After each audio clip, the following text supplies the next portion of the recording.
समझ गए कि आप पूछना क्या चाहती हैं। आप तो अंतर्यामी हैं। लगता है आप हमारी धरती पर घटने वाली घटनाओं से पीड़ित हो उठी हैं। हाँ पद्मनाभ, मैं बहुत दुखी हूँ। क्यों हो रहा है ये सब? क्यों मचा है ये हाहाकार?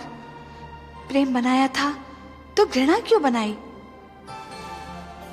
जो हो रहा है, हो सकता है वो वही हो जो स्वयं विधाता ने लिखा हो। और अपना लिखा तो स्वयं विधाता भी नहीं मिटा सकते ना। हे महादेवी, हो सकता है कि यह मानव की परीक्षा हो, उसके कर्मों की परीक्षा हो। पर ऐसा संसार और ऐसा मानव आपने बनाया ही क्यों नारायण, जो आपकी बनाई धरती पर अंधेरा फैला रहा है? तो आप क्या चाहती थीं कि हम केवल दिन बनाते और रात्रि न बनाते? फिर मानव को अंधेरे उजाले का अंतर कैसे जान पड़ता? विष न होता तो अमृत की महत्ता कैसे जानी जाती? पुष्प के साथ कांटे न होते तो पुष्प के सौंदर्य को कौन जान सकता?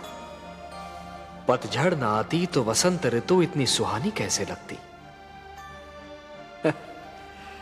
हमने मानव को बनाया है देवी।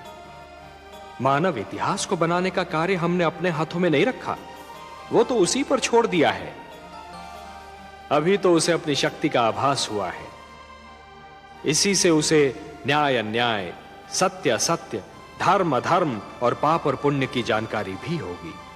हमने बुद्धि दी है मानव को, विवेक दिया है उसे। और यदि मानव ने विवेक से कार्य नहीं किया तो? यदि धरती पर रात्रि इसी प्रकार दिन को निगलती रही तो? अंधकार प्रकाश को डसता रहा तो?